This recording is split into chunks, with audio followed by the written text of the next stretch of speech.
Hey, Emer, how you doing? Oh, Jesus. Hey. Are you okay? No, I've been home in turmoil for the past month since my trip to Turkey left me botched and alone. Well, I did see this one video from the super hot and sexy YouTuber talking about how run clubs are great for friends and like finding a lover maybe. I think I just need community. Well, do you talk to people in real life? Well, no.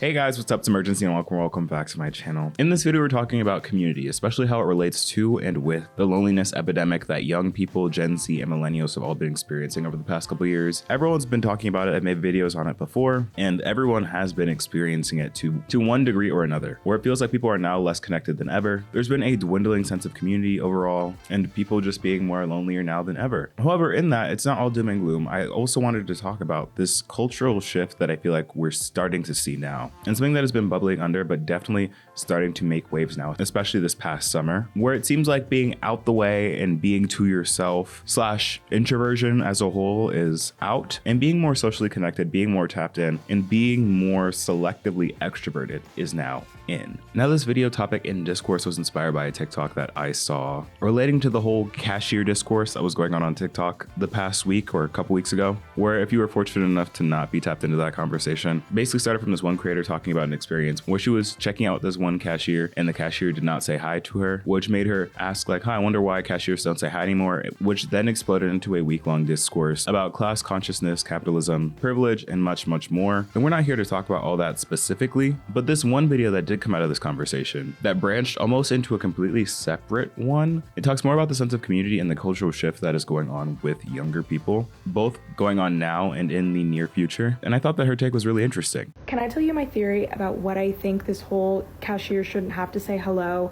and the backlash against it means for where we're going culturally in the next few years? You're never gonna guess. Okay, for context, this girl said cashiers don't like greet you anymore. It's kind of weird. And then this kicked off a whole discourse, predictably, where people are like, you classist monster, because wanting people who are in customer service jobs to deliver customer service makes you a monster. And there's been a really noticeable backlash to that. Like this isn't common sense. You could get another job at the grocery store where you don't have to talk to people. Like saying hello is not the same thing as dealing with people trauma dumping on you, whatever.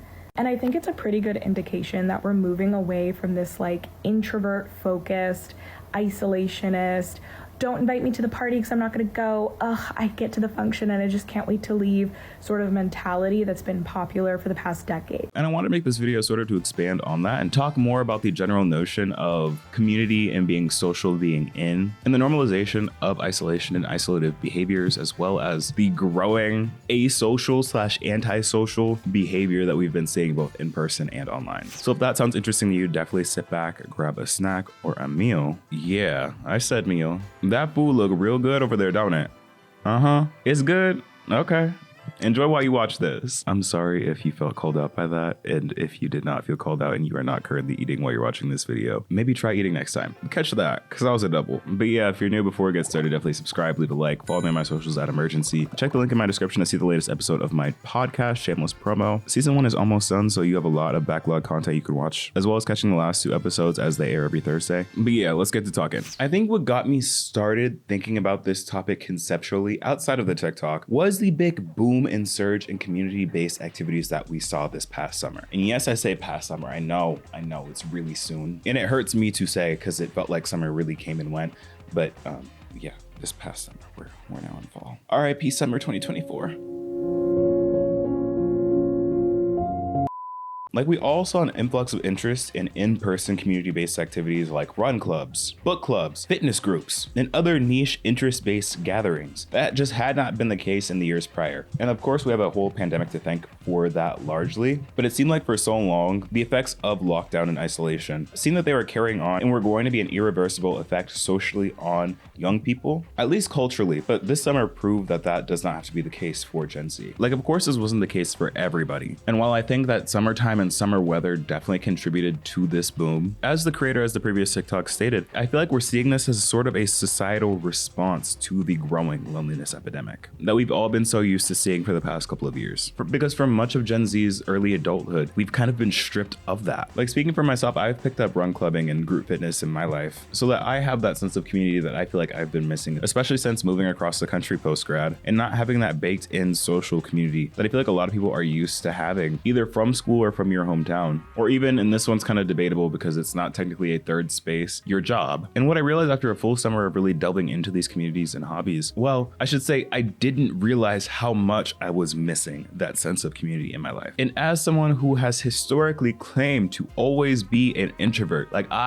you can ask anyone that knows me, I am not one to be outside. There's a reason why I'm on here yapping in these four walls. I grew up chronically online. I was always in the house on the internet. I would largely prefer to stay inside and do my own thing as opposed to going out and getting those more IRL social connections, if that makes sense. And while now in my adulthood, I definitely do still prefer my own alone time because I think at my core, I am still an introvert. I've been finding more and more fulfillment and joy from in real life social interactions and being more connected socially and being a part of a community, which has been a huge shift for me. And some of my friends that I've also been talking to have expressed similar sentiments. And I think it really makes you think how much IRL connections really mean to you as a person, whether that's meeting up with your weekly book club, going to dance classes, hanging out with your group of friends, or picking up a phone call. Connection is important, which is why I'm so excited to partner again with this video's sponsor, Mint Mobile. Mint Mobile is an affordable premium wireless service with plans that all include unlimited talk, text, and data on the nation's largest 5G network. Plus, free calling to Mexico and Canada with hotspot and tethering also included. I've personally been using Mint Mobile for over a month now, and I've been enjoying the service. For one, they're just generally really straightforward and don't try to confuse you with a lot of the corporate jargon that many companies do. In fact, they'll even go as far as to tell you when you should be paying less for things. Plans come in 3, 6, and 12 months, and the more months you buy up front, the more you save. You can sign up and activate in minutes with eSIM from the comfort of your own home, and even keep your phone number and existing contacts when you switch. So if you're in the market for an affordable premium wireless plan, you can click the link in my description, where all new customers can get the unlimited plan for only $15 a month for the first 3 months. Thank you so much, Mint Mobile, for sponsoring this video. Let's get back into it. And this is where I kind of want to expand upon the initial TikTok creator's point about the shift in culture from a generally introverted culture to a extroverted one. I don't fully agree that we're going to see a giant shift towards like complete extroversion, kind of similar to how the culture was back in like the early 2000s and 90s, where I feel like just everybody was outside all the time. I do agree with the fact that since like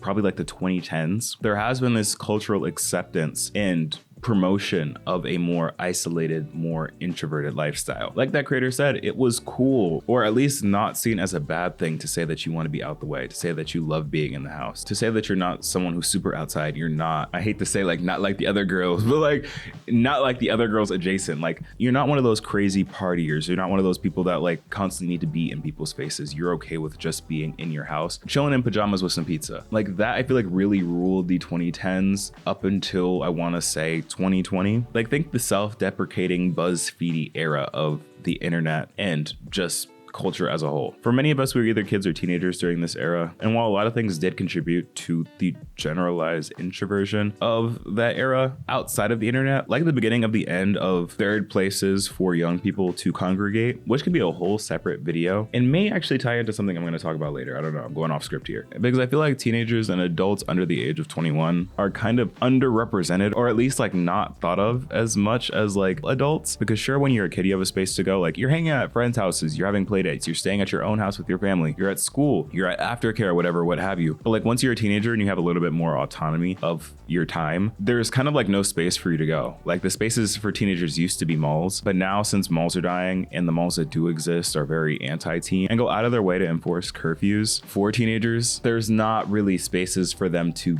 be in a productive manner, which is a contributing factor to why I think we're seeing such antisocial mean behavior from people in public, but we'll get there. But going back to the concept of us becoming a less introverted society as younger people, I think there definitely is a point to be made about people basically getting their worst fear, like the most extreme version of an introverted society, through the lockdowns that happened during the quarantine phase of the pandemic. Like I don't think there could have been a wider scale example of intense isolation. I will say though, as an introvert, I did kind of love the beginning of it. Not having to socially engage or like fake anything or like fake have a good time was nice at first, but I will emphasize at first. But I feel like for a lot of people in the world at large, many people found out that maybe they weren't that introverted. And in that, many people were looking to get as far away from that reality as physically possible, where a lot of natural extroverts that went through that experience came out even more so extroverted and wanting to connect to people because they lost that aspect of themselves or weren't able to nurture that aspect of themselves. And where more introverted people either became more so introverted or became slightly less so introverted because there still is a need for that connection even as an introvert. Like the end of lockdown is where we started seeing the popularization of the phrase "we outside," because prior to lockdown there was no need to say "we outside" because being outside was a given.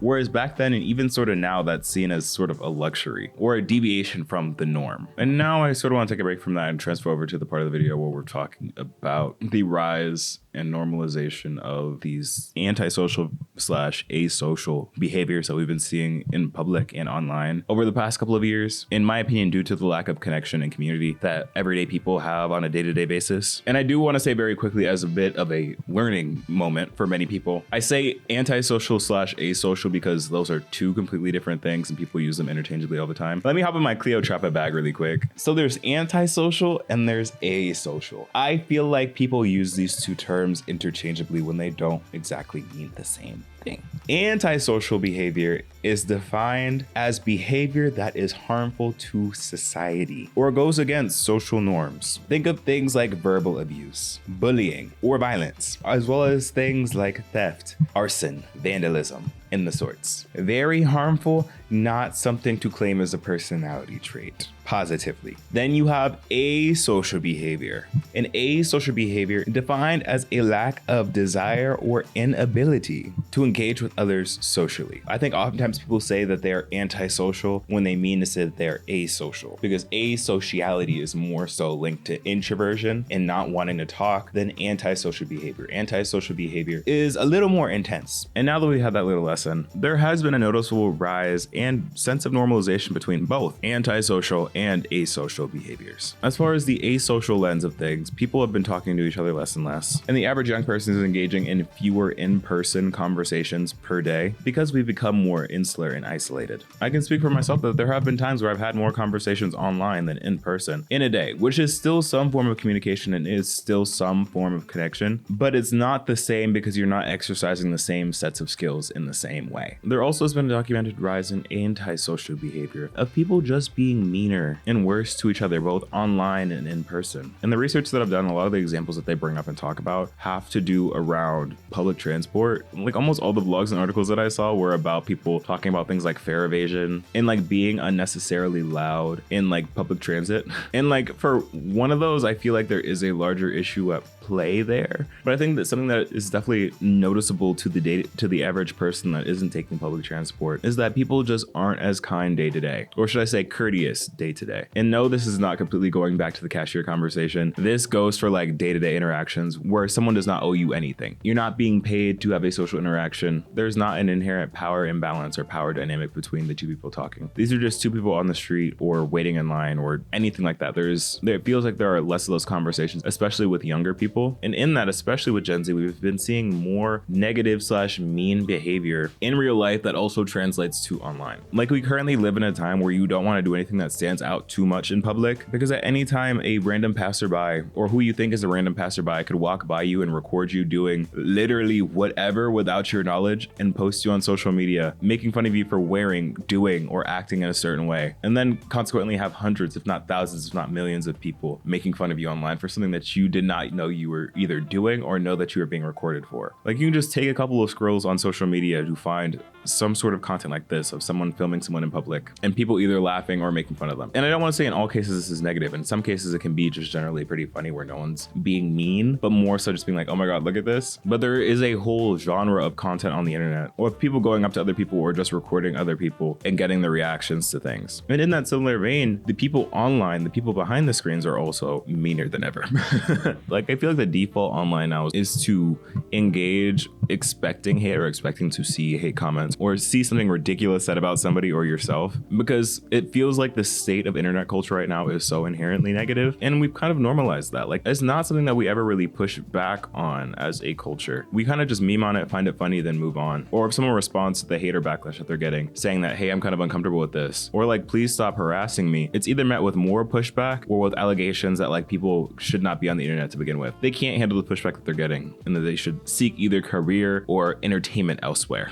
And I'm kind of straying a little bit, but I promise this will all come together. And I think one of the reasons that we've seen an increase in both online and in-person antisocial and asocial behaviors is because of the increased loneliness and lack of community for the everyday person. People say this online all the time, and I really do think a lot of it is true. Genuinely happy people and fulfilled people aren't hating on another person. They're not. They're not leaving hate comments. They're not dragging your fave. They're not doxing. They're not being genuinely nasty online because there's no real need to be. And I think that since so many people are unhappy and feel so lonely and feel like they need to lash out to get those interactions or to just make themselves feel better to certain degrees, we've just been seeing more of that behavior. And there's actually stats behind this one. It's not just me yapping. This has been brought up so many times by so many different creators, by so many different people online, but like loneliness has been at an all-time high recently. And research done by the American Time Use Survey, looking at social isolation between age groups. In 2010, 15 to 24-year-olds experienced about 28% of their time alone, whereas in 2022, 41.1% of their time is spent alone. And this can't necessarily be a good thing. I know that a lot of that can be attributed to lockdowns, but even then, like, it's 2 years post the actual lockdown for that survey. But like 15 to 24 are supposed to be the years where you're supposed to be the most social and most connected in your life. Like, you have so many baked in connections from school, from college, traditionally during that time. And typically you think of like those levels of loneliness for older people, because traditionally older generations are more lonely because they have less friends. But according to that survey in 2022, young people spend more time alone than people that are 25 to 44, which is wild. And these extended periods of alone time can contribute to identity issues, feelings of lack of connection or self-importance or value, and a general disconnect from society that I feel like a lot of Gen Z and young people experience. So again, it makes sense that having those feelings and having those experiences can contribute to a lot of the behavior that we've been seeing, both from the antisocial, asocialness that we discussed before, and the positive of people choosing en masse to then go and change something about it and to find a sense of community and connect to people so they don't have to feel that way any longer. So I really think that we're seeing two different responses to the loneliness epidemic that we've been seeing. Like, of course, there's like the default of like staying in the position that you already are in, but in terms of like